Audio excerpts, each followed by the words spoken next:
Hello, xin chào tất cả mọi người đã trở lại với kênh Group TV. Hôm nay thì Group mới từ Hàn Quốc về, ai nhầm từ Gia Lai về. Thì có mua mi của Hàn Quốc, đi Gia Lai mà mua mi của Hàn Quốc nha. Đây là mi của Hàn Quốc, mi cay Hàn Quốc đây. Đó. Chữ Hàn Quốc hết nha. Thấy không? Tại sao biết đây là mi Hàn Quốc? Mình thấy chữ Kore đây này, đó thấy chưa? Chữ Kore đây này là chữ Hàn Quốc nè. Đó, cái ông Hàn Quốc này đó, nó ăn này. Đó, chữ Hàn Quốc hết nha, không có chữ Việt Nam. Đây, tìm đi. Đó, không có chữ Việt Nam luôn, chữ Hàn Quốc hết nha. Đây là mi cay siêu khủng lồ, siêu to của Hàn Quốc nha. Đây, bây giờ Group sẽ làm mi này ăn giống như Hàn Quốc luôn. Không phải giống như Hàn Quốc mà ăn mi của Hàn Quốc thôi nha. Đây, đó. Bây giờ nghe nói là mi này phải nấu nước là phải nấu kia nó trước là tầm khoảng gia vị của nó đó 6-7 phút vậy đó. Đó, người ta biểu như vậy. Bây giờ tôi sẽ cho cái son nhỏ bỏ vào đây làm cuộc đánh giá thôi, mình ăn thử thôi. Mình là người đồng bào ở núi mà nên không có biết mấy cái này đâu. Này lần đầu tiên ăn luôn nha các bạn ơi, lần đầu tiên ăn luôn. Giờ thì nước, cho một nước xí. Bây giờ thì đổ tầm khoảng 600ml các bạn. Theo ở đây nó kia là 600ml, cũng ít thôi. Rồi thôi tầm này thôi. Đó, cho nước sôi đã, xuống hấp nha. Đây cái mì này nó hướng dẫn chế biến này này, chữ Hàn Quốc hết này, xí phỏng. Đó, 600ml, thấy chữ 600ml chắc là mì này 600ml này. Xong rồi mấy cái chữ gì đây, đợi 30 phút hay cái gì trời, không hiểu luôn. Thôi cái đi, nấu bậy bạ cũng được. Sẽ ra. Đây là mì của Hàn Quốc đây. Ôi trời ơi, mì của Hàn Quốc đây hả? Ôi trời ơi. Bây giờ thì lấy cái này sẽ nấu tầm khoảng 5 đến 6 phút, 7 phút gì đó. Gói đây này. Theo họ yêu cầu là như vậy. Ôi Hàn Quốc.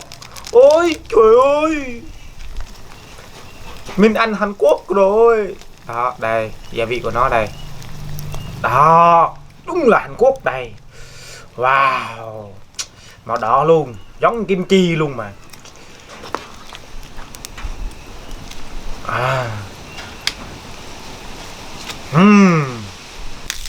Bây giờ là thêm rau nha các bạn ơi, cho ăn nó mát các bạn ơi. Bây giờ nóng quá này này, rau cải thôi. Anh ở Hàn Quốc ăn rau cải hết đó. Các bạn chưa tới thôi, rút tới rồi, ngày xưa thôi, giờ hết tới rồi. Bây giờ là đông nắp lại. Wow, không vừa các bạn ơi, cho nó xí này nó xuống à. Đây là cùng để nó lâu lắm, để khoảng tầm mấy phút luôn á. Đó, đây là mì cay của chúng ta đây. Đây, đó thấy chưa,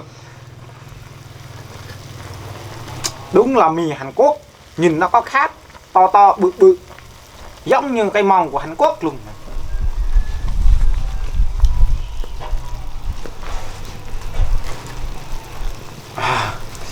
Rồi đóng nắp lại đã nha. Wow, đây các bạn ơi, đây đó, đây là mì cay của Hàn Quốc đây. Wow, đó, nấu mì cay của Hàn Quốc khác với nấu mì cay của nhà mình. Nấu mì cay của Hàn Quốc cùng hơi bị lâu á, sau 7 phút mới lấy ra được. Đó, ước gì có kim chi nhỉ. Bây giờ thì Group đã để nó nguội quá rồi. Bây giờ thì mở thử nha. Wow, nguội rồi các bạn ơi. Nguội ăn nó mới đã, ăn nó nhanh. Bây giờ mình ăn thôi. Đây các bạn ơi, xúc xích rồi rau rồi đó, rau thơm rồi hành rồi, để đủ thứ luôn. Wow, đây các bạn thấy này, thấy chưa? Đây, đó, đây, đây, đó, đây, đây, ăn thử nha các bạn ơi.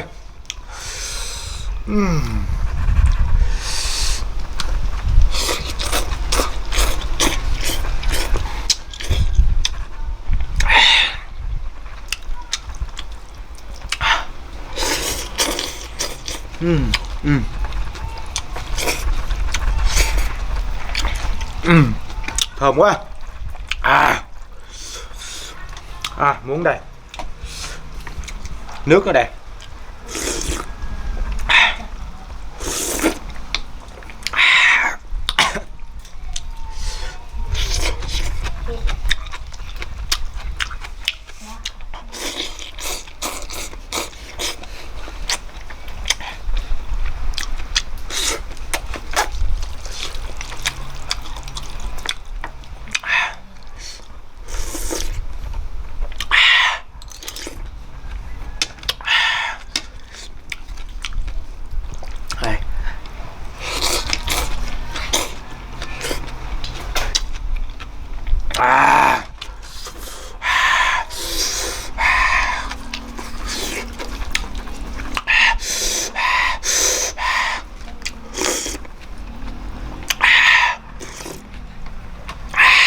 Chắc cấp 5 luôn nè các bạn ơi.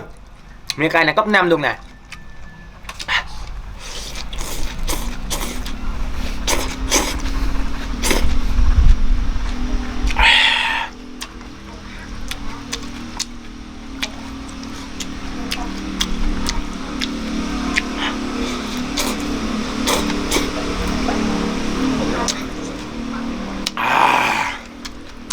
Ngon quá.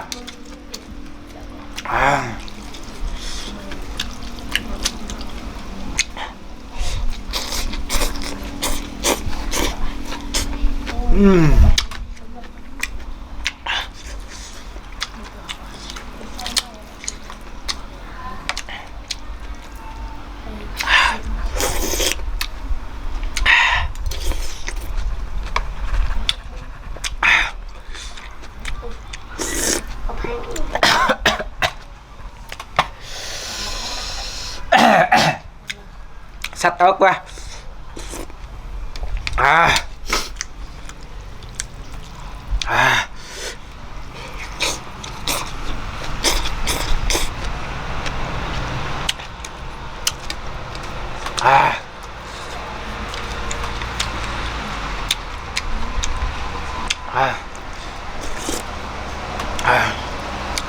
Đây bữa đây thấy không?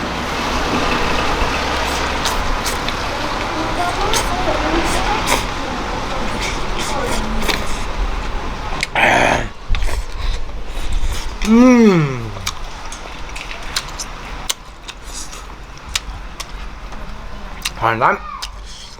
Nó biết ăn nổi hơn nữa, nhiều quá. Mì này nhiều quá.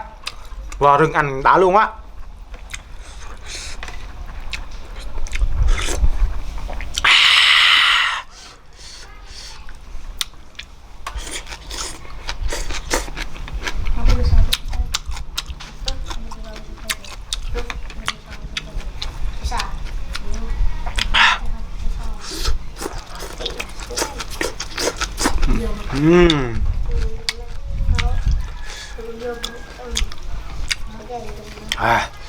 Đây.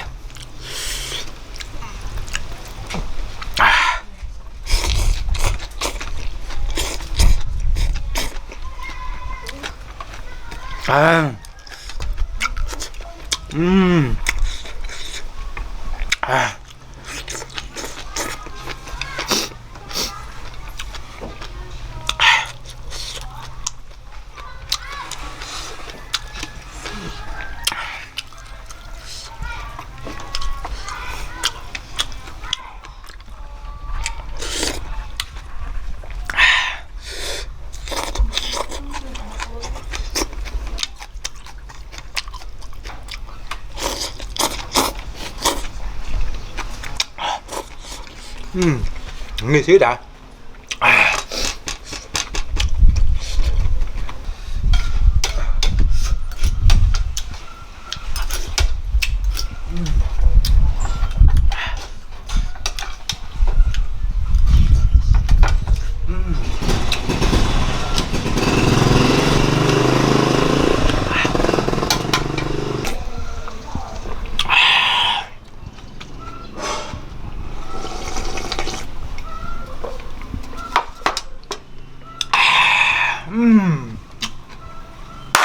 Quá tuyệt vời, quá ngon.